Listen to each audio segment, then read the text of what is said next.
So hey guys and welcome to one more video. और आज हम बात करने वाले लिनक्स का one shot revision which will be in less than 40 minutes. So हम सबसे पहले जानेंगे लिनक्स है क्या, लिनक्स से कुछ वाइवा क्वेश्चंस के बारे में डिस्कशन करेंगे जो कि बहुत ज़्यादा इंपॉर्टेंट है। हम लिनक्स को स्टार्टिंग से देखना वाले हैं और 40 मिनट्स के अंदर मैं इसको फास्टली रिकैप करवाने वाला हूँ। अगर कोई टॉपिक आपको इनके समझ में नहीं आता है तो आपको कुछ भी नहीं करना है, उसको बस एक बार टॉपिक को देख लो और आप नीचे कमेंट में लिख दो, उसके ऊपर आगे मैं जाकर डेडिकेटेड वीडियो बनाता हूँ। बिकॉज हमारे पास 40 मिनट्स का टाइमर रहेगा और 40 मिनट से ज़्यादा इस वीडियो को करना नहीं है, ये हमारा चैलेंज है आज। सो चैलेंज एक्सेप्टेड और हम फटाफट से जाते हैं और एक्सेप्ट देखते हैं क्या है। बहुत सारे लोगों ने बोला था कि वीडियोज़ बहुत लंबी जाती है, तो उसको सॉल्व करने के लिए आज हम आ चुके हैं। तो 1 मिनट तो हमारा इसमें चला गया कि बेसिक इंट्रोडक्शन आप जब बात करने वाले लिनक्स का वन शॉट रिवीजन, लिनक्स की शेल प्रोग्रामिंग का इनफैक्ट वन शॉट रिवीजन। तो हम सबसे पहले शुरुआत करते हैं लिनक्स से कि एक्चुअली में ये चीज़ है क्या। तो ये जो नोट्स की पीडीएफ है ये आपको नीचे वीडियो के डिस्क्रिप्शन में मिल जाएगी, वहाँ जाकर डाउनलोड कर लेना फटाफट से। तो लिनक्स एक्चुअली में क्या है, लिनक्स एक open source community driven software है, ठीक है, जो कि ऑपरेटिंग सिस्टम डेवलप करती है। लिनक्स जो बेसिकली क्या है, एक ओपन सोर्स ऑपरेटिंग सिस्टम है जो कि नॉर्मली काम किस में आता है, ये आपके कंप्यूटर्स में काम आता है, सर्वर्स में काम आता है, मेन फ्रेम्स में काम आता है, मोबाइल डिवाइसेस में काम आता है और एम्बेडेड डिवाइसेस में काम आता है।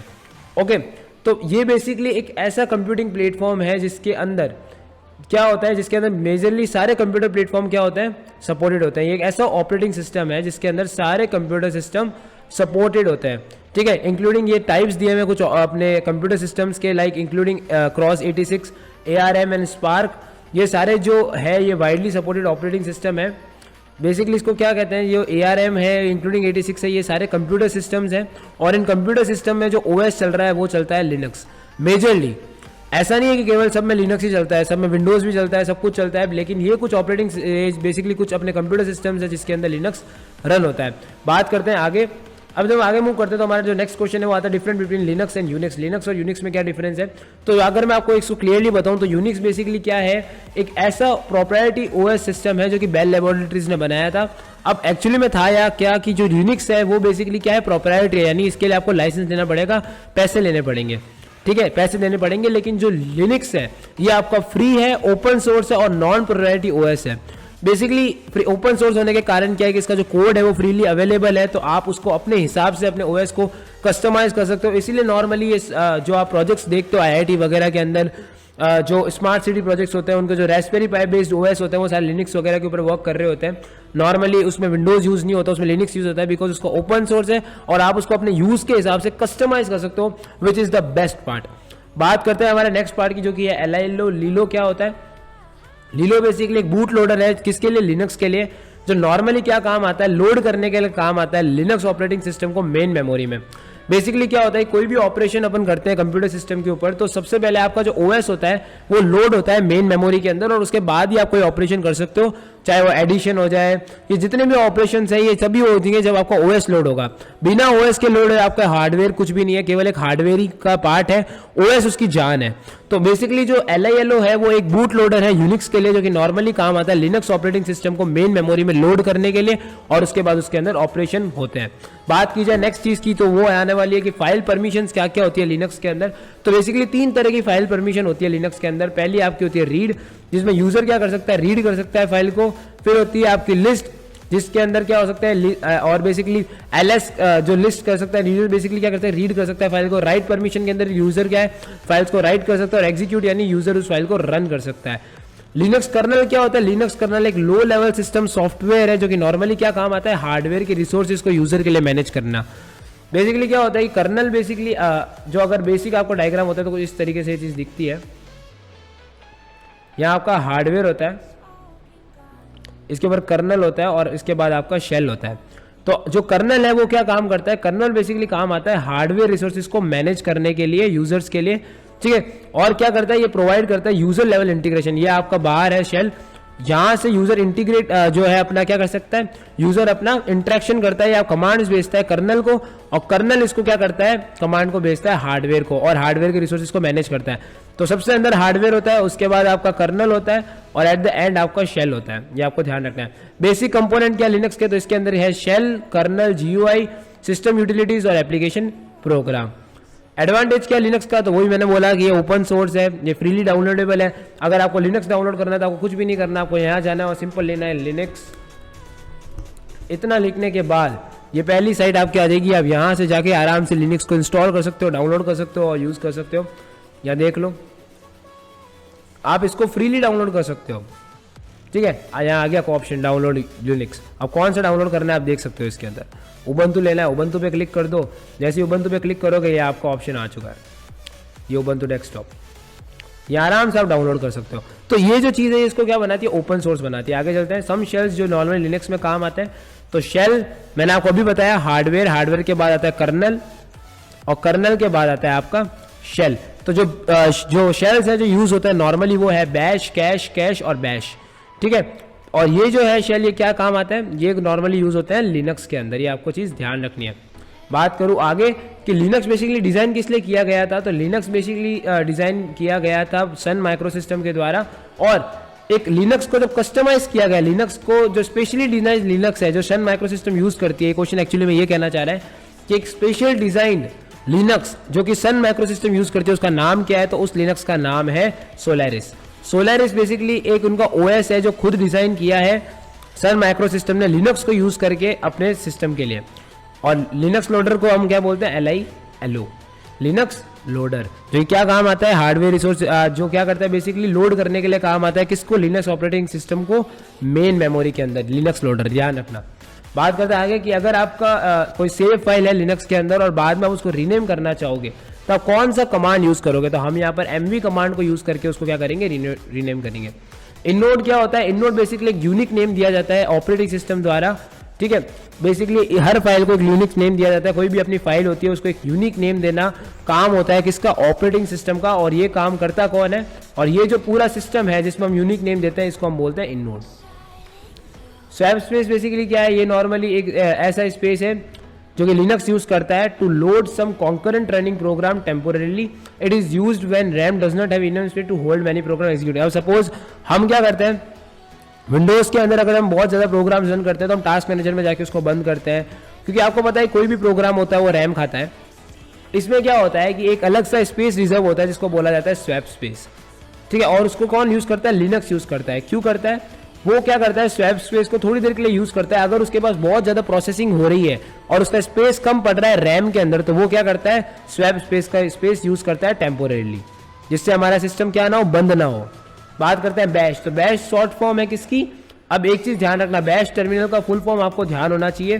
बैश टर्मिनल का जो फुल फॉर्म है वो है Bourne again shell, Bourne again shell, जो कि मैंने यहां पर भी लिख दिया है, ठीक है, जो कि स्टीव बॉर्न के नाम पे रखा गया था, Bourne again shell. CLI basically क्या होता है, CLI basically command line interface के रूप में स्टैंड होता है। CLI एक शॉर्ट फॉर्म है जिसका फुल फॉर्म है कमांड लाइन इंटरफेस। ये एक ऐसा इंटरफेस है, ठीक है, जो यूजर को क्या अलाउ करता है, यूजर को अलाउ करता है डिक्लेरेटिव कमांड्स को टाइप करने के लिए और कंप्यूटर को इंस्ट्रक्ट करने के लिए कि क्या ऑपरेशन परफॉर्म करना है। अब सांबा क्या है, सांबा को बहुत लोग मिसअंडरस्टूड करते हैं सिम्बा के नाम से। तो सांबा बेसिकली क्या है, एक ऐसी सर्विस है जो कि क्या करती है, लिनक्स को कनेक्ट करती है माइक्रोसॉफ्ट नेटवर्क से। ये आपको ध्यान रखना है, लिनक्स को माइक्रोसॉफ्ट नेटवर्क से अगर कनेक्ट करना है तो हम क्या यूज करेंगे, सांबा का। Which partition stores the system configuration files in Linux system, तो STC पार्टीशन के अंदर सिस्टम कॉन्फ़िगरेशन फाइल स्टोर होती है लिनक्स की। इस Linux operating system virus free, तो हम 100% किसी भी ऑपरेटिंग सिस्टम को वायरस फ्री नहीं बना सकते। हम ये बोल सकते हैं कि उसके अंदर वायरस कम से कम आएंगे। Maximum length of file name in Linux क्या है, 255 है। अगर आपको रीनेम या मॉडिफाई करना है एग्जिस्टिंग फाइल को VI में, तो VI फाइल नेम आपको कमांड लिखना पड़ेगा। अब हम आते हैं बेसिक शेल कमांड्स के ऊपर जो कि आपके सामने दिए हुए हैं। LS कमांड क्या करता है, इस डायरेक्टरी में जितनी भी फाइल्स है उसको क्या करता है, लिस्ट कर देता है। MKDIR कमांड क्या करता है, ये बेसिकली एक फोल्डर बना देता है, ठीक है।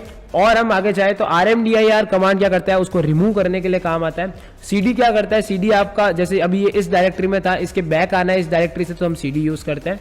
टच कमांड क्या करता है, एक नई फाइल बनाता है, नॉट फोल्डर। फोल्डर बनाने के लिए हम यूज करते हैं MKDIR। कैट ये जो है आपका hers.txt, ये क्या करता है, ये बेसिकली काम आता है आपके कैरेक्टर्स को या आपके इस फाइल के अंदर जो भी है उसको रीड करने के लिए। अगर आते हैं हम ये फाइल hers.txt, तो ये फाइल को खोल रहा है। अब VC क्या है, वर्ड काउंट यानी इसमें कितने वर्ड्स है, सेंटेंसेस है, कितने पैराग्राफ्स है, तो उसके लिए काम आता है। सॉर्ट क्या करता है, सॉर्ट बेसिकली अगर इसके अंदर कुछ लिखा हुआ हो तो उसको सॉर्ट करने के लिए काम आता है, तो ये कुछ थे जो मैंने आपको बता दिया। और एक GRP फिल्टर्स है जो कि बेसिकली क्या करता है, GRP फिल्टर आपके लिए सपोज आपको फाइल के अंदर कुछ स्पेसिफिक लाइन को प्रिंट करना है तो GRP फिल्टर होता है, जिसमें हम क्या करते हैं GRP फिल्टर के बाद इसमें से चूज करते हैं कि भाई आपको क्या चीज़ करनी है। हमें मैच्ड लाइन्स को प्रिंट करना है, हमें कोई केस को प्रिंट करना है, हमें कोई पैटर्न है या पूरे वर्ड को मैच कराना है। तो आप बेसिकली एक तरीके से इफ एल्स मान सकते हो कि हमारे लाइन के अंदर जो चीज़ आ रही है, जैसे सपोज मैंने एक फाइल का नाम हर्ष.txt के नाम से सेव किया, अब मैं चाहता हूं, और इसके साथ मैंने कुछ 500 फाइल और बना दी अलग अलग नाम से, अब मैं चाहता हूं कि मेरे को केवल वो फाइल मिले जिसका स्टार्टिंग वर्ड HA है, तो उस समय हम क्या यूज लेंगे, GRP फिल्टर। पैटर्न में मैं लिखूंगा HA और वो फाइल्स यानी डायरेक्टरी या कोई भी फाइल का नाम, और या ऑप्शन यानी मेरे को किस तरीके का चीज़ प्रिंट करनी है, क्या पूरी लाइन प्रिंट करनी है उस फाइल में से या क्या चीज़ प्रिंट करनी है। DF स्पेस बेसिकली क्या है, short for disk free, it is used to display information related to system और टोटल स्पेस। ये बेसिकली बताता है कि आपकी फाइल स्पेस कितना ले रही है उस पर्टिकुलर जगह पे। DU बेसिकली डिस्क यूजेज के लिए स्टोर होता है, जो कि नॉर्मली क्या बताता है कि ये डिस्क यूजेज कितना ले रही है अभी फाइल। U लिमिट बेसिकली क्या काम करता है, ये काम आता है व्यू करने के लिए, किसको व्यू करने के लिए, आपके लिनक्स फाइल सिस्टम के अंदर आपको फाइल वगैरह को व्यू करना है उसके लिए काम आता है। और क्या काम आता है, रिसोर्स अमाउंट्स, यानी कितना आपकी फाइल रिसोर्स ले रही है और कितने इंडिविजुअल यूजर उस फाइल को कंज्यूम कर रहे हैं। अब यहाँ पर हमारे पास देखो कुछ ऐसे शॉर्ट फॉर्म्स दिए हुए हैं। U लिमिट ए क्या करता है, U लिमिट ए बेसिकली जो मैंने ऊपर लिखा, ये चेक करता है लिमिट वैल्यू। अगर मैं बात करूँ U, तो ये डिस्प्ले करता है कि मैक्सिमम यूजर जो है, मैक्सिमम यूजर प्रोसेसिंग लिमिट क्या है उस फाइल की। नीचे आता हूँ अगर R का, तो क्या आता है, ये शो करता है maximum file size user can have, यानी कितनी फाइल साइज एक यूजर ले सकता है। अगर मैं बात करूँ मैक्सिमम मेमोरी साइज पता लगाने की, तो मैं M करूंगा। F से क्या होगा, मैक्सिमम फाइल साइज। U से क्या होगा, M से क्या होगा, मेमोरी साइज। ये आपको ध्यान रखना है, मैक्सिमम मेमोरी साइज यानी लिमिट कितनी है, U लिमिट यानी लिमिट कितनी है, ठीक है। अगर U लिमिट F है तो maximum file size, U limit M है तो मैक्सिमम मेमोरी साइज। अगर हम बात करते हैं V की, तो V क्या काम आता है, V बेसिकली आपका काम आता है मैक्सिमम मेमोरी साइज लिमिट क्या है, ठीक है। आगे आ जाते हैं हम लोग। तो अब हमने लिखा है shell script commands. Input output के लिए हम क्या यूज लेते हैं, इनपुट के लिए जो आपको आउटपुट है उसके लिए हम इको यूज करते हैं, और इनपुट के लिए हम रीड यूज करते हैं। और अगर आपको इस वेरिएबल को प्रिंट करना है तो मैंने इस तरीके से आपको वेरिएबल के आगे हमेशा ये लगाना पड़ता है, ठीक है। तो हम अभी फटाफट से कोड पे आते हैं, तब तक हम क्या करते हैं, बेसिक एक बार ये रन करके देखते हैं सारे। तो अगर मैं इसको खोलता हूँ और अगर मैं इस फाइल के अंदर आके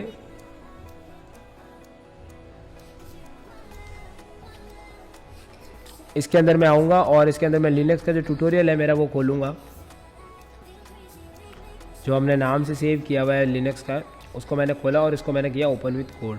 या तो एक ये ऑप्शन है, या मैं क्या कर सकता हूँ, इधर मैं डायरेक्ट खोल सकता हूँ मेरा गिट बैश हियर। अब जिन लोगों के गिट बैश इंस्टॉल नहीं है उसके लोग अगर गिट बैश लेना है तो यहाँ पर मैं लिख देता हूँ बैश इंस्टॉल। बैश इंस्टॉल लिखने के बाद ये आपके सामने ये ऑप्शन आएगा, या आप क्या लिख सकते हो, गिट बैश डाउनलोड। सिंपल लिखोगे तो गिट बैश की जो पहली साइट है यही है जहाँ से आपको डाउनलोड करना है। आपको विंडोज़ के लिए डाउनलोड करना है, लिनक्स के लिए करना है, उस पर आपको जाके सिर्फ क्लिक करना है। फिर आपका 32 बिट 64 बिट है, उसके हिसाब से आपको इस चीज़ को डाउनलोड करना है। मैं भी नहीं करूँगा बिकॉज मेरे लिए ऑलरेडी डाउनलोडेड है। सिंपल स्टेप्स आएंगे, उसको आपको फॉलो करके डाउनलोड करना है। और अब ये आपका आ चुका है। मैंने इस डायरेक्टरी के अंदर क्या करा है, गिट बैश खोल दिया है। और अब मैं यहाँ पर वो सारे 1-2 कमांड्स रन करके देखता हूँ। जैसे अगर मैं ls करता हूँ तो इसलिए लिस्ट कर देगा कि अभी तो उस फाइल में कुछ हमने बनाया ही नहीं है। अब मैं क्या करता हूँ, टच के बाद एक फाइल बनाता हूँ नई, जिसका नाम मैं दे देता हूँ हर्ष.txt। तो मैंने अब मैं ls करूँगा तो एक हर्ष.txt फाइल बन चुकी है। अगर मेरे को डायरेक्टरी बनाई है तो mkdir मैं नाम दे देता हूँ lsp। तो lsp नाम की अगर मैं ls करूँगा तो देखो एक lsp नाम का फोल्डर भी आ चुका है, ठीक है। और lsp नाम का अगर फोल्डर उसको मेरे को रिमूव करना है तो rmdir करके मैं क्या कर दूंगा lsp। तो इससे क्या होगा, मेरा lsp रिमूव हो जाएगा। वापस ls करूँगा तो lsp नहीं आ रहा है। अगर मेरे को वर्ड काउंट करना है तो मैं वर्ड काउंट vc हर्ष.टेक्स्ट करूँगा। अभी तक उस फाइल में हमने कुछ डाला ही नहीं है तो वर्ड काउंट वगैरह सब कुछ 0 है, ठीक है। तो ये बेसिक मैंने आपको 1-2 कमांड्स रन करके दिखा दिए। सारे कमांड्स करने का हमारे पास टाइम नहीं है, बट मैंने आपको बेसिक रन करके थोड़ा सा दिखा दिया। अब आता है ग्रेटेस्ट अमॉन्ग 3 नंबर्स। तो मैं आपको सबका लॉजिक बताऊंगा, कोड आपको मैं कुछ ही करके बताऊंगा जो इंपॉर्टेंट है, बाकी आपको मैं लॉजिक समझाने की कोशिश करूंगा सबका। तो ग्रेटेस्ट अमॉन्ग 3 नंबर्स यानी आपको सबसे पहले क्या करना है, ऐसे करके यूजर से आपको इनपुट लेना है 3 नंबर को, ठीक है। 3 नंबर के इनपुट को लेने के बाद आपको क्या करना है, इसको आगे सॉल्व करना है। तो सबसे पहला क्या है, ये इफ अगर num1 ज़्यादा बड़ा है num2 से एंड num1 जो है वो num3 से भी बड़ा है, तो आपको क्या करना है, num1 को इको करना है, यानी num1 को आपको प्रिंट करना है। अगर मैं आगे चलूँ और बात करूँ एलिफ के अंदर हमारे नेक्स्ट कंडीशन क्या, अगर आपका num2 क्या है, बड़ा है num1 से और num2 बड़ा है num3 से, तो आपको इको करना है num2। तो ये ऑब्वियस बात है, अगर मेरे पास ये 3 नंबर है तो मैं पहले इसको चेक करूंगा कि मेरे इन दोनों से बड़ा है, या मैं क्या करूंगा, इस बीच वाले को चेक करूंगा कि ये इन दोनों से बड़ा है कि नहीं। और अगर ये बीच वाला भी बड़ा नहीं है इन दोनों से, ठीक है, और ये वाला भी बड़ा नहीं है इन दोनों से, तो ऑब्वियस बात है थर्ड नंबर ही जो होगा मेरा बड़ा होगा। क्लियर है, ऐसे ये वर्क करता है। अगर मैं आगे चलता हूं तो अब आता है एक ईयर को लीप ईयर होता है या नहीं होता है। इसके लिए कोड क्या है, तो आपको ज्यादा नहीं सोचना है, एक ईयर लीप ईयर तभी होगा जब वो किससे डिविजिबल होगा, 4 से। सिंपल है। अगर हम स्टैटिस्टिक भी माने तो 2000 जो हमारा ईयर था वो भी एक लीप ईयर था, तो वो भी 4 से डिविजिबल था। इवन जो आपका 2012 था, फिर आपका 2016 जो था वो भी एक लीप ईयर था। तो ये सारे जो भी लीप ईयर्स हैं ये 4 से डिविजिबल है। तो हमने बेसिकली किया क्या, एक रीड वाई, यानी एक हमने वाई के अंदर यूजर से इनपुट ले लिया। यूजर से इनपुट लेने के बाद हमने उसको एक ईयर नाम के वेरिएबल के अंदर सेव कर दिया है, और फिर हमने यहाँ पर एक वाई के ऊपर ऑपरेशन लगाया है कि वाई की वैल्यू क्या आती है। अगर ये ईयर मॉड वाई, अगर कोई भी वैल्यू मॉड की जाती है तो बेसिकली क्या होता है कि इसका रिमाइंडर क्या आता है। जैसे सपोज अगर वाई मैंने ये 2000 ले लिया, इसको जब मैं मॉड 4 करूंगा तो मेरे पास आंसर 0 आएगा, बिकॉज ये फुली डिविजिबल है 4 से। तो अगर कोई ईयर 4 से फुली डिविजिबल है तो वो 0 रिटर्न करेगा। तो मैंने यहाँ पर एक कंडीशन डाल दी कि अगर वाई की वैल्यू 0 आती है तो वो लीप ईयर है, और अगर नहीं है तो अगर नहीं आती तो नहीं है। तो आपको ध्यान क्या रखना है, आपको सिर्फ ध्यान इतना ही रखना है कि कोई भी चीज को, कोई भी ईयर को आपको डिवाइड किससे करना है, 4 से। अगर वो 4 से डिविजिबल है तो वो लीप ईयर होगा, अगर 4 से डिविजिबल नहीं है तो वो लीप ईयर नहीं होगा। बात करें आगे, यहाँ मैंने कुछ दिया हुआ है, आप इस फाइल को ढंग से रीड करोगे आपको समझ में आ जाएगा। अब आता है एक ट्रायंगल पॉसिबल है कि नहीं। तो आपको कुछ भी नहीं करना हो, एक ट्रायंगल पॉसिबल कब होगा, एक ट्रायंगल पॉसिबल तभी होगा जब उसके सम ऑफ एंगल्स, जो भी तीनों एंगल है ए बी और सी, किसके बराबर होते हैं, 180 के, तभी वो ट्रायंगल क्या होता है, पॉसिबल होता है। तो हमने कुछ भी नहीं किया, यूजर से इनपुट ले लिए, ठीक है, 3 एंगल हमने यूजर से इनपुट ले लिए, फिर हमने इनका सम करके इसको इक्वल करने की कोशिश की 180 के। अगर इक्वल होता है तो ठीक है, नहीं होता है तो वो ट्रायंगल पॉसिबल नहीं है। और सिमिलरली नीचे आपने देखो मैंने एक एग्जांपल भी कंसीडर यहाँ पर कर लिया। पहला एंगल में 90 लिखा, सेकंड 60 लिखा, थर्ड मैंने 30 लिखा। इन सबको अगर मैं सम करता हूँ तो 180 आता है, तो इसलिए इसने बोला ट्रायंगल इज पॉसिबल। अब नेक्स्ट आता है check whether the character is special character, digit और अल्फाबेट। ठीक है, तो आपको इसमें कुछ भी नहीं करना। अगर आपको मैं बेसिक बताता हूँ कि कैसे आपको अब इसको करना है इस कोड को, तो आपको क्या करना है, सबसे पहले आप एक फाइल का नाम बना दो कोई भी। आप जैसे मैं बनाता हूँ कैरेक्टर डॉट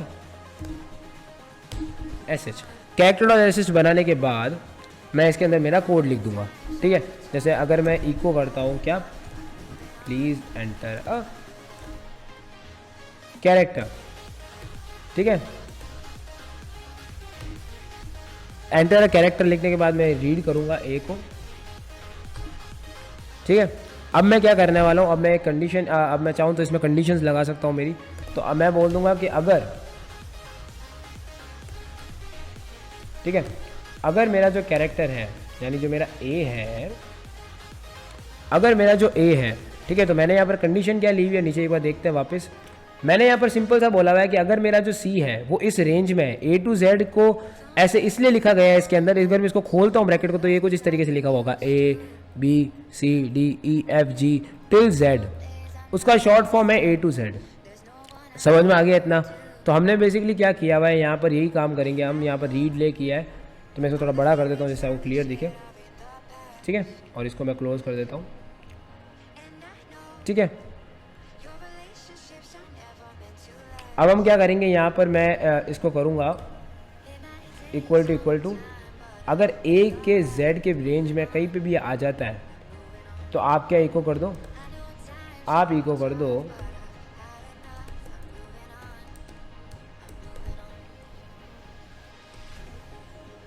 यू हैव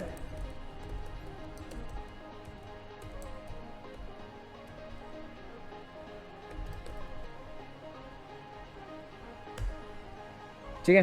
तो इस तरीके से आपको करना है,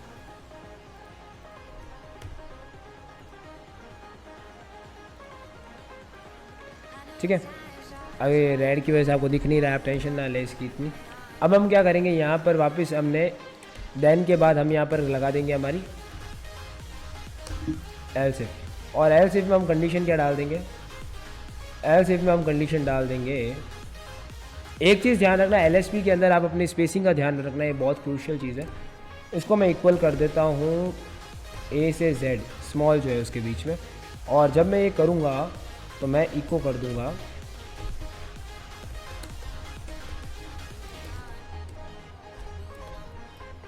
you have entered an character, ठीक है, वापस वही।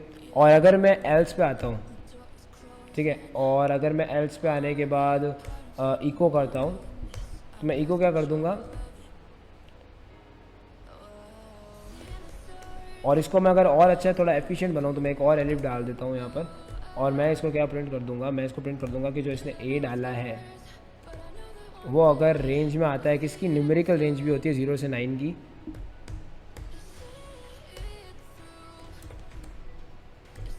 यू हैव 20 मिनट्स हो चुके हैं, अगर मैं आपको बता देता हूँ।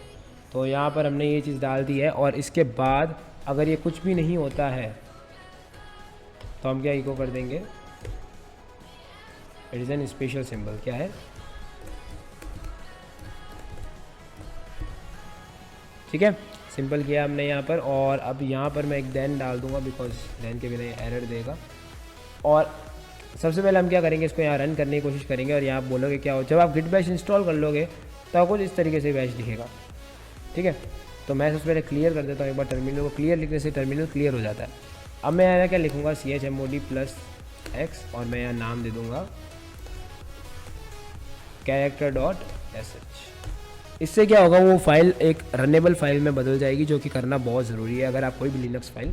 फिर आपको ऐसे करने के बाद सिर्फ इतना करने का है, ठीक है। अब इतना करने के बाद आई थिंक ये फाइल रन नहीं हुई, I don't know what is the reason behind it. So ये फाइल रन नहीं हुई है फॉर व्होसोएवर द रीज़न। अगर मैं नाम भी फाइल का चेक करूँ, ठीक है,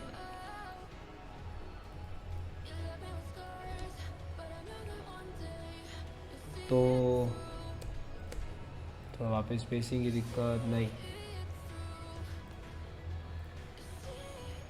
इसको वापस एक बार करके देखते हैं। टर्मिनल में जाऊंगा, पावर शेल की जगह गिट बैश चूज़ करूंगा, और यहाँ मैं कर दूंगा सिंपल सा हमारी ये फाइल का नाम,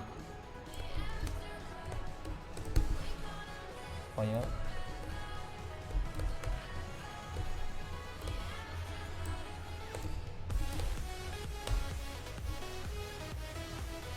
तो ये एग्जीक्यूट नहीं हो रही है। आई थिंक मेरे कुछ VS कोड में दिक्कत होगी, आई डोंट नो व्हाई, बट ये इस तरीके से ही रन होगा, ठीक है, ये आप समझ लो, ये रन इस तरीके से होगा। By the end of this tutorial I will try to run it again. अब आता हूँ प्रॉफिट और लॉस पे। प्रॉफिट और लॉस कब होता है, अब देखो होता क्या है, तुम्हारे पास एक होती है CP, एक होती है तुम्हारे पास SP, ठीक है। अब अगर तुम्हारे पास CP ज़्यादा हो जाती है SP से, इसका मतलब क्या है, तुमने कोई चीज़ सपोज 100 रुपये में खरीदी और तुमने उसको 90 रुपये में बेची, तो तुम्हें क्या हुआ, लॉस। और अगर तुम्हारा SP बड़ा हो जाता है CP से, यानी तुम्हें कोई चीज़ 100 रुपये की खरीदी और उसको बेची तुमने 200 की, तो तुम्हें 100 का क्या हो गया, गेन हो गया, या मैं कह सकता हूँ प्रॉफिट हो गया। कितने रुपए का, 100 रुपये का। यहाँ पर यही चीज़ लिखी हुई है। और अगर दोनों इक्वल आ जाती है तो ना प्रॉफिट होता है ना लॉस होता है। वही हमने किया, 2 यूज़र से इनपुट ले लिया, अगेन हमने वही किया, फिर हमने चेक कर लिया नीचे कि क्या ये दोनों इक्वल है। अगर CP SP इक्वल है तो हमने बोला कोई प्रॉफिट लॉस नहीं है। हमने बोला अगर CP ज़्यादा बड़ा है, अगर CP ज़्यादा बड़ा है तो क्या होता है, हमेशा लॉस होता है, तो हमने बोला लॉस ये रहा। और अगर SP ज़्यादा बड़ा होता है तो क्या होता है, हमेशा प्रॉफिट होता है, तो हमने यहाँ पर बोला प्रॉफिट हो गया। तो ये आपको ऐसे ही ध्यान रखना है, ज़्यादा आपको टिपिकल करना ही नहीं है किसी चीज़ को। 3 ही कंडीशन होगी, या तो CP SP से बड़ा होगा, या SP CP से बड़ा होगा, या क्या होगा, दोनों बराबर होंगे। अगर दोनों बराबर होंगे तो क्या होगा, नो चेंज, ना प्रॉफिट ना लॉस। ना अगर SP बड़ा होता है CP से तो हमारे पास क्या हुआ है, गेन हुआ है या प्रॉफिट हुआ है, और अगर CP बड़ा होता है तो हमारे पास लॉस हुआ है। Simple logic. अब आ जाते हैं लूप्स इन शेल। अब लूपिंग इसके अंदर की जाती है तीन चीज़ों की मदद से, वाइल, फॉर और अनटिल। हम इसके अंदर इस ट्यूटोरियल के अंदर 2 लूप को अभी यूज़ करेंगे, वाइल और फॉर, जो कि काफ़ी इंटरेस्टिंग लूप्स है। अभी अनटिल हमने नहीं यूज़ किया है, ना ब्रेक एंड कंटिन्यू स्टेटमेंट्स हमने यूज़ किया। अभी हम सिर्फ वाइल और फॉर लूप देखेंगे इसके अंदर। अगर आपको इन वीडियोस इसके लिए भी लूप्स के लिए समझना है तो कमेंट्स में लिख देना, तो मैं उसके ऊपर भी क्या I will try to create a video on it. तो अभी फटाफट चलते हैं। प्रिंट इवन नंबर अगर मेरे को प्रिंट करने हैं सारे, तो मैं कुछ भी नहीं करूँगा, मैं एक है ना इनिट नाम का वेरिएबल ले लिया मैंने, please enter a variable, please enter a number, और मैंने रीड ले लिया, एक नंबर एंटर करवाया, फिर मैंने इनिट दे दिया। अब ये क्यों करवाया मैंने, क्योंकि मेरे को 1 से लेके 10 तक करना है, लेकिन अगर मेरे पास कंडीशन आ जाती है 1 से लेके 20 तक करो, तो मैंने इसको 1 से 10 के लिए नहीं बनाया, मैंने इनको 1 से लेके n तक बना दिया है कि 1 से n तक जितने भी इवन नंबर है, ठीक है, 1 से n तक जितने भी इवन नंबर है उनका मेरे को क्या दे दो, सम। एक्चुअली ये गलती है, यहाँ पर सम करना है, यहाँ पर सम ऑफ ऑल इवन नंबर्स, ठीक है। तो अब कैसे होगा वो, मैंने फॉर लूप इनिशियलाइज कर दिया, मैंने बोला i की वैल्यू 0 और i की वैल्यू लेस देन है किससे, a से, ठीक है। अभी a ही समझ लो, ढंग से सुनना, i की वैल्यू a+1 से लेस है, i++ करो, क्योंकि अगर मैं केवल a रखूंगा तो वो केवल कहाँ तक रन होगा, अगर मैंने 10 तक लिखा है तो वो केवल 9 तक ही रन होगा, तो इसीलिए मैंने इसको क्या किया है, मैंने इसको 11 कर दिया जिससे वो 10 तक रन हो जाए। समझ आया, पूरा रोड लास्ट तक चले, जहाँ तक n मेरे को चाहिए नहीं तो वो n-1 तक चलता। तो अब मैंने लूप में कुछ भी नहीं किया, मैंने बोला कि भाई आपकी सबसे पहले i की वैल्यू इनिशियलाइज 0 है और जब तक चलना चाहिए तब तक ये ना हो, और अंदर ये कंडीशन क्या चेक करेगा, सबसे पहले मैंने इस लूप को रन कर दिया 1 से लेके n तक, क्लियर है। अब 1 से लेके n तक इसके बीच में जहां पर भी अपना n है, या मैंने क्या बोला 1 से लेके n के बीच में, अब i क्या है, एक एक करके जा रहा है, 1 पे, 2 पे, 3 पे, 4 पे, 5, 6, 7, 8, 9 और या 10, यानी जो भी n तक हमारे पास i जा रहा है। फिर हमने कंडीशन इसमें क्या डाल दी, हमने इसमें कंडीशन ये डाल दी कि हमारा जो है वैल्यू जो i है, जहां पर भी i हमारा हो जाता है mod ऑफ 2 इक्वल टू 0, वहां पर आप क्या कर दो, इनिट के अंदर इनिट प्लस i कर दो। इनिट पहले 0 असाइन था, 0 बाद इसमें सबसे पहले 2 जुड़ेगा, फिर 2 के बाद इसके अंदर 4 जुड़ेगा, तो ऐसे करके इनिट इंक्रीमेंट होता रहेगा और हमारे पास आंसर आता रहेगा। बात करें ऑड नंबर की, तो हमें कुछ भी नहीं करना, जहां पर 2 से वो डिविजिबल है, फुली डिविजिबल है, वहां उसको नहीं जोड़ना है, सिंपल रूल। आई थिंक आपको समझ में आ चुकी होगी ये बात। अब आगे चलते हैं। अब आता है print the table of a number. Table print करना था आपको आता है, फॉर लूप का यूज करो और सिंपल क्या करो, यूजर से इनपुट लो, ठीक है। वेरिएबल में कंडीशन डाल दो कि भाई तब तक चलना चाहिए जब तक हमारा 11 तक, जब तक हमारा इनिट जो है वो क्या ना हो, वो लेस देन 11 ना हो जाए, ठीक है। ये आपको चलना पड़ेगा कि इनिट जब तक लेस देन 11 ना हो जाए तब तक चलना चाहिए, तो ये आराम से चल जाएगा और तुम्हारा सोल्यूशन हो जाएगा। कुछ भी नहीं करना है, आपने एक है ना बाहर आई असाइन कर दिया, या इनिट मैंने आई की जगह यूज लिया, आपने भाई बोला आई मेरा 1 है, तो जब तक 1 लेस देन है 11 से तब तक मेरा लूप क्या होना, चलना चाहिए, और हर बार जब ये चलेगा तब क्या होना चाहिए, आई इंटू नंबर जो आपने यूजर से लिया है वो होना चाहिए। अब आई क्या होगा, धीरे धीरे बढ़ता रहेगा, 1 के बाद 2 जाएगा, 3 जाएगा, 4 जाएगा, 5 जाएगा, 7 जाएगा, 6 जाएगा, 8 जाएगा, 9 जाएगा, 10 जाएगा। वहां पर जाने के बाद 10 पे जाने के बाद वो क्या होगा, रुक जाएगा और वहां पर आपकी सारी टेबल्स प्रिंट हो जाएगी। तो हो क्या रहा है तुम्हारा, इसके अंदर आई मूव हो रहा है। मैंने बोला यूजर ने, पहले यहाँ लाइन बाय लाइन चलता है, यूजर ने बोला चलो ए की वैल्यू 10 डाल दो, ठीक है, तो यहाँ पर ए की जगह 10 आ गया। अब आई की वैल्यू यहाँ जो इनिट है वो 1 है, तो यहाँ क्या चेक होगा कि 1 जो है वो लेसर देन 11 है, मैंने बोला बिल्कुल है, तो वो अंदर जाएगा और वो क्या प्रिंट कर देगा, इको के अंदर है। ढंग से देखना, इको के अंदर कोई भी आप मल्टीप्लीकेशन करो तो आप डॉलर लगा के दोनों ब्रैकेट के अंदर करना, तभी आप ऑपरेशन परफॉर्म कर सकते हो। अब इको लगाने के बाद आप अंदर गए और अंदर क्या हुआ, इनिट इंटू 1, इनिट मेरा अभी क्या है 1 है, इंटू ए जो 10 डाला हुआ यूजर ने, तो सबसे पहले आपका आंसर 10 प्रिंट हो गया। फिर यहाँ आगे वाली कंडीशन में क्या हुआ, जो आपका इनिट था उसकी वैल्यू अभी तो 1 ही है, तो उसमें क्या हो गया 1 + 1, यानी इनिट अब क्या हो चुका है, इनिट अब 2 हो चुका है। इनिट 2 होने के बाद वापस से आएगा, चेक करेगा 2 इज लेसर देन 11 है क्या, तो वापस अंदर आएगा और ये 20 प्रिंट कर देगा इस बार। ऐसे करके चलता रहेगा। Factorial of a number calculate करना बहुत सिंपल है, आपको कुछ भी नहीं करना है, एक लूप रन करना है, जहां पर आपने ऊपर लूप के अंदर, मैं बताता हूं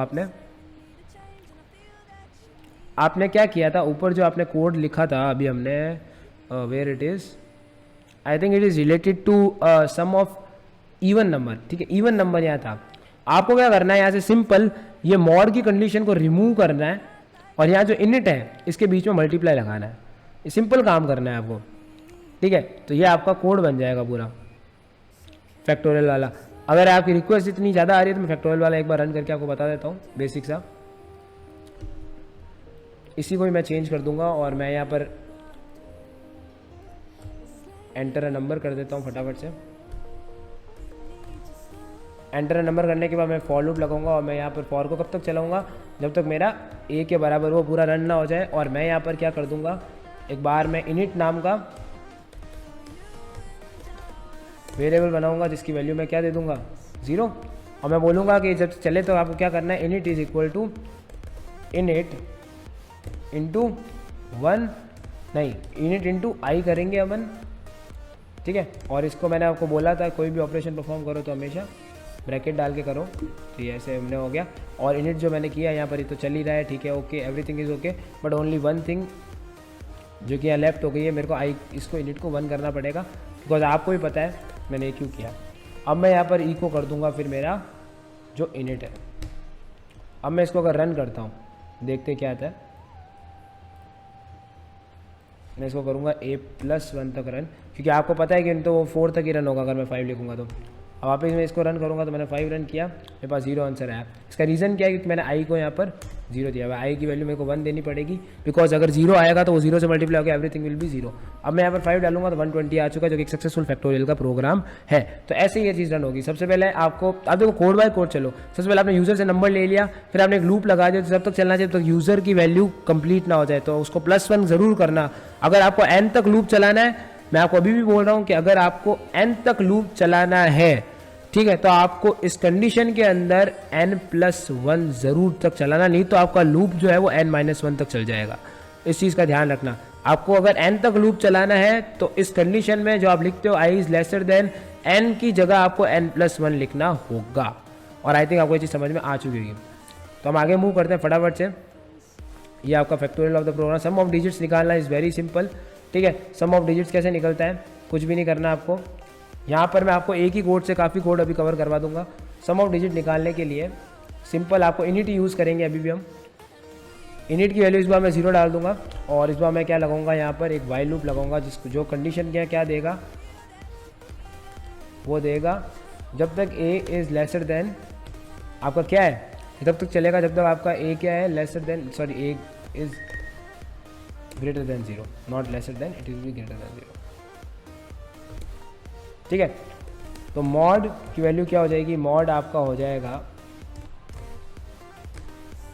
ठीक है, mod will be like this. इसके अंदर क्या आ जाएगा, इसके अंदर आपका जो आपका नंबर है a, उसका मॉड हम कर देंगे 10 के साथ। फिर हम आगे क्या करेंगे, इनिट के साथ काम करेंगे, जो कि है, ठीक है। और यहाँ मैं क्या कर दूंगा, सिंपल सा एक ऑपरेशन करूँगा, जो कि है मॉड के साथ। जो आपका मॉड है, जैसे सपोज अपन ने क्या किया, मॉड से वो अलग हो चुका है नंबर, अब अलग होने के बाद मैं उसको क्या करूँगा, इनिट में मॉड को जोड़ दूंगा, सिंपल सा काम। और एट द एंड मैं क्या करूँगा, वो जो नंबर है a, उसको चेंज कर दूंगा, किसके अंदर, उसको हम चेंज कर देंगे जो भी हमारा नंबर है a डिवाइडेड बाय 10, ठीक है। और एट द एंड हम क्या प्रिंट करवा लेंगे, ठीक है। इसको एक बार रन करके देखते हैं और चेक करते हैं कैसे रन हो रहा है ये। तो ये कह रहा है कि आपके लाइन 4 में एक एरर है, जो कि कह रहा है आपको इंटीजर एक्सेप्टेड है, तो आपको ये लगाना मत भूलना, जो मैंने भी गलती की। 5 लिखने के बाद ये मेरे को आंसर दे रहा है 5, क्योंकि एक्चुअली एक ही डिजिट मैंने लिखा। वापस इसको रन करके मैं 3 4 लिखता हूँ, 7 आंसर आएगा, जो कि सक्सेसफुली मेरा रन हो रहा है, ठीक है। तो आई थिंक आपको कोड समझ में आ चुका होगा। सबसे पहले हमने क्या किया, एक नंबर ले लिया, सपोज मैंने 111 नंबर लिया है, ठीक है। तो सबसे पहले क्या करेगा, जैसे ही मैं इसको मॉड 10 करूँगा तो इसमें से 1 अलग हो जाएगा। फिर मैंने क्या किया, इनिट को मैंने 0 दिया हुआ है, तो इनिट +1 करूँगा, यानी 0 + 1 करते हमारे पास 1 हो जाएगा। फिर हमने क्या किया, 111 को डिवाइड बाय 10 किया, तो ये अब नंबर ये नया 111 बन गया। अब वापस इसके ऊपर जब मॉड 10 लगेगा तब क्या हो जाएगा, इसमें से वापस 1 अलग हो जाएगा। फिर आगे आप वापस इसके अंदर डिवाइड लगेगा, तब इसके अंदर वापस 1 अलग हो जाएगा, और साथ साथ में 1 + 1 हमारा इनिट के अंदर जुड़ता जा रहा है। तो ऐसे रन करेगा। स्विच प्लस ब्रेक स्टेटमेंट ऐसे रन होती है। केस वर्ड लिखना है आपको, जो भी यूज़र डाल रहा है वो इन पैटर्न 1, यानी अगर यूज़र ने सपोज h डाला है तो h के ऊपर ये स्टेटमेंट करो, इस तरीके से लिखना है। फिर हम ये ब्रेक के लिए लगाते हैं, ठीक है। फिर हमने लिखा कि ई, फिर आप इसको ब्रेक करो। अगर यूज़र ने ई लिखा है तो ये काम करोगे, फिर अगर आपको बी लिखा है यूज़र ने तो ये काम करो, फिर ब्रेक करो। तो ऐसे आपको ये सारा काम करना है। इसलिए हमने बेसिक कैलकुलेटर बना, यूज़र से 2 नंबर ले लिए। फिर हमने ऑपरेटर पूछा, अगर प्लस लगाना चाहते हो, माइनस लगाना चाहते हो, एक्स लगाओगे। तो हमने क्या बोला, अगर आप प्लस लगाते हो तो हमने बोला सी के अंदर इस दोनों को जोड़ दो और इसको प्रिंट कर दो। फिर हमने माइनस और सी में इन दोनों को माइनस कर दो। ऐसे ही करके हमने सारे ऑपरेशन परफॉर्म कर लिए। अब आगे आते हैं 70 days in the week print करने के लिए। तो कुछ भी नहीं है, हमने यूजर से इनपुट लिया, हमने केस एन पे लगाया, क्योंकि अब जो एन बेसिकली क्या है यहाँ पर केस के बाद क्या लगता है, वो वेरिएबल जिसके ऊपर आप परफॉर्म कर रहे हो, जिसका आपको चेक करना है। तो हमने रीड एन किया, रीड एन यूजर सपोज यहाँ पर 2 डालता है तो वो 2 को रीड करेगा। हमने बोला अगर 2 डालता है, हमने बोला कि भाई यहाँ 1 2 3 4 सारे केसेस बना दिए, 1 आता है तो आपको इको ये करना है। फिर ये ब्रेक के लिए यूज़ हो रहा है, ध्यान रखना ब्रेक के लिए ये यूज़ होता है, और अगर आपको डिफॉल्ट केस है तो उसके लिए स्टार यूज़ होता है, ये देखो ठीक है। और एट द एंड ईसेक जरूर लिखना। तो हमने बोला कि अगर यूजर 5 डालता है तो आप थर्सडे प्रिंट कर दो, 6 डालता है तो वो कर दो, तो ऐसे आपका काम होता रहेगा। और आपको all days of the month करना है तो इस तरीके से होगा। डेट, सबसे पहले आपने डेट निकाली, ठीक है। डेट निकालने के बाद हमने क्या प्रिंट किया, हमने यहाँ पर क्या करना है, सबसे पहले मंथ डिवाइड, ये बेसिकली हमने ऐसा कोड लिखा है जो हमें क्या प्रिंट करके देगा, सारे डेज में कितने व्यू। हमने सिस्टम की डिफॉल्ट डेट को यूज़ करके ये सारे काम किए हैं। फंक्शंस क्या होता है, फंक्शन बेसिकली वो काम करते हैं जो रिपीटेटिव टास्क अगर प्रोवाइड करना है तो एक्सीलेंट वे के अंदर हमारा फंक्शन आता है जब हम कोड को यूज़ करते हैं, ठीक है। सारे जो भी शेल फंक्शन है, जो भी रूटीन है, वो प्रोग्रामिंग फंक्शन शेल फंक्शन को बहुत ज़्यादा यूज़ करते हैं। तो यहाँ आर्मस्ट्रांग नंबर का है, तो मैं लॉजिक सबका बता रहा हूँ। सबसे पहले आपको फंक्शन लिखना है, फंक्शन का नाम लिखना है, फिर आपको ऐसे कर इसके अंदर आपको सारा कोड लिखना है। तो आर्मस्ट्रांग नंबर बेसिकली क्या होता है कि अगर मैं 53 लिखता हूँ तो इसका जो 1 का क्यूब प्लस 5 का क्यूब प्लस 3 का क्यूब करने पे मेरे पास वापस 53 आना चाहिए, जो कि आता है। तो 153 का आर्मस्ट्रांग नंबर है। तो हमने कुछ नहीं किया, वापस वो मॉड वाले कोड यूज़ करेंगे। बस इस बार मॉड वाले क्यूब लेते समय हमने यहाँ पर क्या कर दिया कि मॉड जो हमारा आया है उसका हमने क्या कर दिया, क्यूब कर दिया। अब देखना ढंग से, जब मैं ये चीज़ करूँगा, ठीक है, हमें को फिर ये चेक करना है कि अगर मेरा इनिट है वो अगर मेरे नंबर के बराबर आता है तो वो आर्मस्ट्रांग नंबर है, और अगर नहीं आता है तो वो नहीं है। पैलिंड्रोम नंबर बेसिकली क्या होता है, जैसे अगर मैं 101 लिखता हूँ और अगर मैं इसको उल्टा नंबर करता हूँ, अगर मैं इसका नंबर उल्टा करता हूँ तो मेरे पास वापस 101 आता है। तो ये दोनों अगर सेम है तो वो पैलिंड्रोम नंबर है। अगर 23 का उल्टा 32 होता है तो ये पैलिंड्रोम नंबर नहीं है। सिमिलरली हम उसी कंसेप्ट को यूज़ करने वाले हैं, बस करना है कुछ नहीं है, आपको इनिट की कंडीशन चेंज करनी है। सब में आपको इनिट की कंडीशन, इसमें आर्मस्ट्रांग नंबर में अगर आपको इनिट की कंडीशन आपने चेंज कर दी तो बस आपका काम हो गया। आपको कोड कौन सा, सम ऑफ द डिजिट्स वाले के अंदर केवल इनिट चेंज करना है और कुछ चेंज नहीं करना, ये ध्यान रखना। फिबोनाची सीरीज कुछ भी नहीं है। फिबोनाची सीरीज स्टार्ट 0 से होती है, 0 1 1 0 1 को जोड़ो 1 होता है, 1 और 1 को जोड़ो 2 होता है, 2 और 1 को जोड़ा 3 होता है, 3 और 2 का 5 होता है। तो ऐसे करके काम होता है। 0 और 1 को जोड़ा तो 1 आया, तो हमने ऐसे ही करके इसको यहाँ पर यूज़ किया है, बेसिक कंसेप्ट को यूज़ लिया है। प्राइम नंबर, एक नंबर कब होता है, अगर कोई नंबर खुद से डिविजिबल है, ठीक है, और 1 से डिविजिबल है तो वो नंबर क्या होता है, प्राइम होता है, नहीं तो वो नंबर प्राइम नहीं होता। तो हमने यहाँ पर कुछ नहीं किया, नंबर को रीड किया, फिर हमने कंडीशन डाल दी कि वो डिवाइडेड बाय उसको 2 से करके देखा, i++ करके, फिर हमने कंडीशन डाली कि अगर वो खुद से ही नंबर डिविजिबल है, ठीक है, तो वो नंबर प्राइम नंबर है, और अगर वो प्राइम नंबर नहीं है तो वो खुद से डिविजिबल भी नहीं होगा। ये कंडीशन होती है, मैं आपको कंडीशंस बता रहा हूँ, आपको कोड खुद को इस PDF को देख के स्टडी करना है। फिर आता है decimal to binary conversion. Decimal to binary conversion कब होता है, अगर सिर्फ मेरे पास ये नंबर है तो डेसिमल नंबर में कन्वर्जन कैसे होगा, अगर यहाँ 0 है तो 0 × 2 की पावर क्या होती है, 0। अगर यहाँ 1 है तो 1 × 2 की पावर 1 2 3, ऐसे पावर बढ़ती रहेगी और इनसे मल्टीप्लाई होता रहेगा। इन सबको ऐड करने के बाद आपका आंसर आ जाता है। ये कोड लिखा हुआ है, इसको स्टडी करोगे तो आपका प्रॉपर आंसर आ जाएगा। अब शेप प्रिंटिंग की बात आती है, तो शेप प्रिंटिंग में हमारे पास डायमंड प्रिंटिंग भी है। तो डायमंड प्रिंटिंग में आपको कुछ भी नहीं करना, आपको हर कोड को इस तरह के क्वेश्चन को ग्रिड्स में तोड़ना है, और ग्रिड्स में तोड़ने के बाद आप उसका आराम से आंसर निकाल पाओगे। जितना ज़्यादा आप इस प्रोग्राम को ग्रिड्स में तोड़ोगे आपका सोल्यूशन उतने अच्छा होगा। ऐसे मैंने सारे कोड मेंशन किए हुए, आप इसको आराम से स्टडी करना। एक बार एग्जाम में जाने से पहले सारी बेसिक चीज़ें इसको स्टडी कर लेना, सारे कोड्स को एक बार देख लेना। जब आप आराम से बस अगर ट्रैवल करते हो और आप देखोगे तो आपको अच्छी तरीके से समझ में आ जाएगा। एरेज बेसिकली क्या आता है, ARR करके मैंने एक एरे ले लिया। अब मैंने लेंथ कैलकुलेट करने के लिए साइज ऑफ एरे, ये हमने डायनेमिकली इसकी लेंथ कैलकुलेट करी। फिर हमने एक लूप लगा दिया जो कि इस एरे के अंदर लीनियरली रन हो रहा है और बढ़ता जा रहा है। तो हमने इसे रीड किया और प्रिंट किया। फिर हमने, अगर मेरे को सम ऑफ एरे फाइंड आउट करना है तो मैंने इनिट करके वेरिएबल डाल दिया, और जैसे जैसे एरे को रीड करता जा रहा है इनिट के अंदर उसकी वैल्यू जोड़ता जा रहा है। तो सम ऑफ वेरिएबल रिवर्स करने के लिए हमने कुछ भी नहीं किया, एक टेम्प नाम का तीसरा नंबर ले लिया और उसके अंदर हमने एरे डाल दिया, और धीरे धीरे हम इसके अंदर क्या करते जा रहे हैं, रिवर्स करते जाएंगे और इस एरे की वैल्यू चेंज होती रहेगी। एलिमेंट को सर्च करना है तो बहुत सिंपल है, लीनियरली आप एलिमेंट को पूरा सर्च कर सकते हो। इफ कंडीशन लगा तो सिंपल कि जब तक उस एलिमेंट के अंदर, जैसे ही आपको अपना एरे मिल जाता है, आप एरे वहीं पर ही आप उसको रन कर दो। एक लूप लगाओ जो उस एरे के अंदर ट्रेवर्स करेगा और जहाँ भी कंडीशन मिले वहाँ खत्म हो जाए। सॉर्ट करने के लिए 2 तरह की सॉर्टिंग है, असेंडिंग और डिसेंडिंग। असेंडिंग यानी जैसे कोई सपोज 1 2 3 4 है तो 1 2 3 4 आ जाएगा। डिसेंडिंग यानी क्या होता है, 4 3 2 1 के अंदर, यानी इंक्रीजिंग ज़्यादा नंबर से छोटे नंबर तक और छोटे नंबर से ज़्यादा नंबर तक। तो ये आपका है सॉर्टिंग, दोनों का कोड मेंशन है। इसको आराम से स्टडी करना और समझना, आपको समझ में आ जाएगा। और अगर नहीं समझ में आए तो नीचे कमेंट में लिखना, मैं इसको वापस एकदम ढंग से एक्सप्लेन करने की कोशिश करूँगा। इसमें बेसिकली आपको यूज़ लेना है थर्ड वेरिएबल का, और उस एरे की वैल्यू आपको स्टोर करनी है। तो फाइनली हमने 40 मिनट से पहले हमारा जो रिवीजन है एक बेसिक ओवरव्यू हमने ले लिया है छोटा सा। आप इस जब नोट्स को पढ़ोगे ढंग से और अच्छी डिटेल में आपको और समझ में आएगा।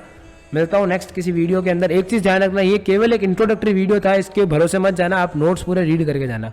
Till then thank you so much. अगर कोई नोट्स में दिक्कत हो, किसी में भी दिक्कत हो, नीचे कमेंट में लिखना मत भूलना, ये तो आपको पता ही है।